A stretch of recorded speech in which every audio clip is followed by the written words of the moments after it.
गुड़ी पड़वा, महत्व, पूजन विधि और पौराणिक कथा। गुड़ी पड़वा का महत्व।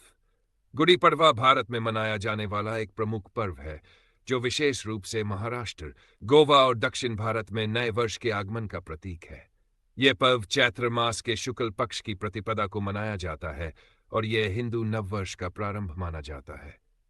इस दिन को विक्रम संवत और शक संवत के आरंभ के रूप में भी मनाया जाता है। गुड़ी पड़वा को संवत्सर पाडवो, युगादि कर्नाटक और आंध्र प्रदेश में, और चेटी चंड सिंधी समाज का नववर्ष के रूप में भी जाना जाता है।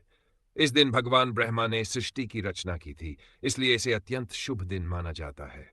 गुड़ी पड़वा पूजन विधि: प्रातःकाल स्नान करके स्वच्छ वस्त्र धारण किए जाते हैं और घर के मुख्य द्वार पर आम और अशोक के पत्तों से तोरण सजाया जाता है।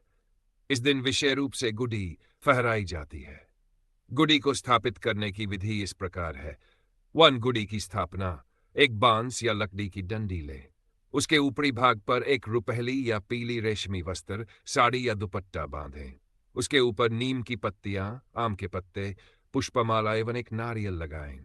इस पर एक पीतल, तांबे या चांदी का कलश रखें। डा पूजन विधि: गुड़ी की स्थापना के बाद उसे हल्दी, कुमकुम और अक्षत से पूजित किया जाता है। दीप जलाकर भगवान ब्रह्मा, विष्णु और श्री राम का आह्वान किया जाता है। ताजे नीम के पत्तों का सेवन करना अत्यंत शुभ माना जाता है। भगवान को नैवेद्य में पूरन पोली, श्रीखंड और मीठे व्यंजन अर्पित जाते हैं। इस दिन परिवार के सभी सदस्य एकत्र होकर सुख समृद्धि की कामना करते हैं।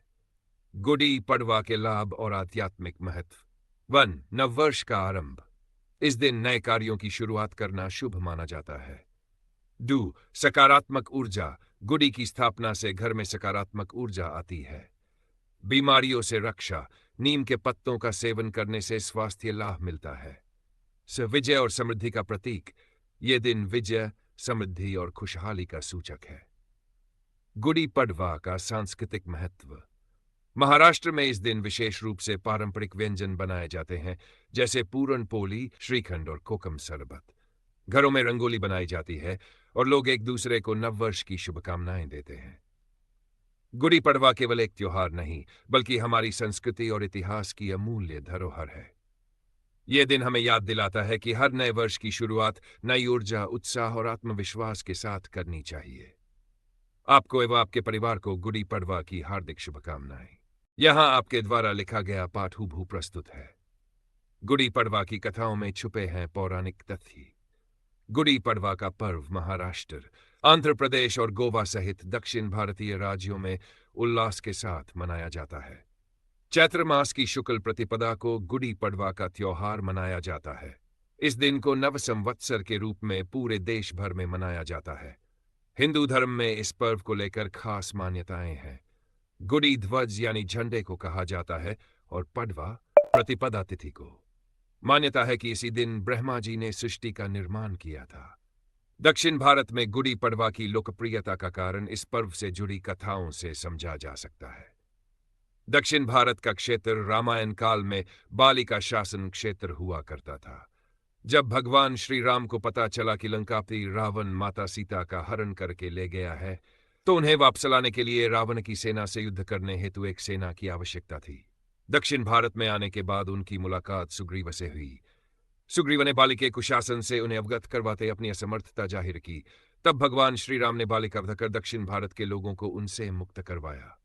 मान्यता है कि चैत्र शुक्ल प्रतिपदा का ही वह दिन था। इसी कारण इस दिन गुड़ी यानी विजय पताका फहराई जाती है। एक और प्राचीन कथा शालिवाहन से भी जुड़ी है कि उन्होंने मिट्टी की सेना बनाकर उनमें प्राण फूंक दिए और दुश्मनों को पराजित किया।